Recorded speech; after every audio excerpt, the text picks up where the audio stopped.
Welcome to ginger cup diaries movie tax.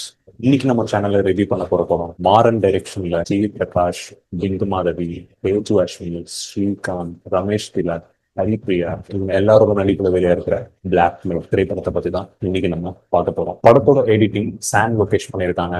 DOP Gokul கினாய் பண்ணியிருக்காங்க. இந்த படத்தோட கதை என்னன்னு ஹை லெவல்ல இங்க பாக்குறது. ஒரு மெடிக்கல் சப்ளை பண்ற ஓனர் கிட்ட டிரைவரா வேலை பார்க்கறவர் தான் நம்ம ஹீரோ. அப்படி ஒரு நாள் அவரு டெலிவரி பண்ண போறப்ப அவர் ஓனர் அவர்கிட்ட ஒரு பார்சலும் சேர்த்து கொடுக்குறாரு, இதையும் டெலிவரி பண்ணிடுறாரு. அப்படி அந்த நம்ம ஹீரோ டெலிவரி பண்ண போற இடத்துல அவர் காதலிக்கிற தன் காதலிய மீட் பண்ண போறாரு. அப்படி அவரு மீட் பண்ணிட்டு வெளியே வரப்ப கொண்டு வந்த வண்டியும் அந்த வண்டியில இருந்த பார்சலுமே மிஸ் ஆகுது. இதுக்கடுத்து அவர் வாழ்க்கையில என்னென்ன நடக்குது அப்படிங்கிறது இந்த படத்தோட கதை. இப்போ இந்த பட கதையை பார்க்கும்போது இது ஏற்கனவே நம்ம பார்த்து பழகின பொல்லாதவன படத்தோட ரிசம்பன்ஸ் தெரியும். அது அவங்க படத்திலயுமே நம்ம ஹீரோவோட மொபைல் டூனா வச்சுதான் நமக்கே அதை ஞாபகப்படுத்துறாங்க. இருந்தாலும் இந்த படம் எங்க வேறுபடுது அப்படின்னா இதுக்கு எழுதப்பட்ட ஸ்கிரீன் பிளே தான். 2 மணி நேரம் தான் ஓடுது இந்த படம். இந்த ஸ்கிரீன் பிளே நமக்கு ஃபுல் அண்ட் ஃபுல் என்கேஜா தான் எழுதியிருக்காங்க. அந்த வகையில இந்த படத்தை நம்ம பாராட்டியே ஆகணும். ரொம்ப கிறிஸ்பா ஷார்ட்டா 2 மணி நேரத்துக்கு எழுதப்பட்ட ஸ்கிரீன் பிளேன்றதுனால நமக்கு ரொம்ப என்கேஜிங்கா இருக்கு. ஜிவி பிரகாஷோட நடிப்பு இந்த படத்துல ரொம்ப நேச்சுரலாகவும் இந்த கதைக்கு என்ன வேணுமோ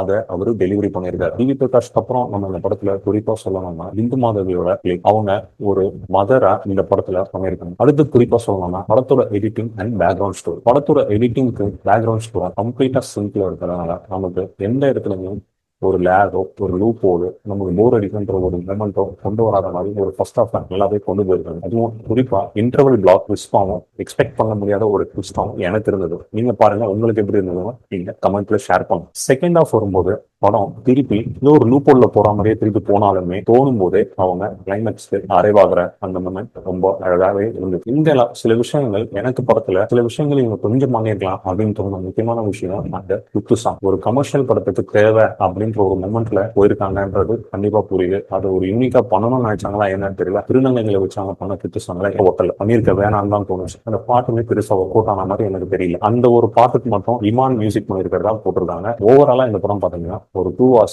கம்ப்ளீட்டா ஒரு வாட்சபிள் ஃபிலிம் தான். சின்ன சின்ன குறைகள் தான் அதை நம்மளால கடந்து போக முடியும். நீங்களும் படம் பார்த்துட்டு உங்களோட கமெண்ட்ஸ் உங்களோட ஃபீட்பேக் எப்படி இருக்குன்னு எனக்கு கமெண்ட்ல பண்ணுங்க. சேனல் பிடிச்சிருந்ததுன்னா உங்க ஃப்ரெண்ட்ஸ்க்கும் ஃபேமிலிஸ்க்கும் ஷேர் பண்ணுங்க, சப்ஸ்கிரைப் பண்ணுங்க. மீண்டும் உங்களை அடுத்து இன்னொரு படத்துல மீட் பண்ணுங்க. நன்றி, வணக்கம்.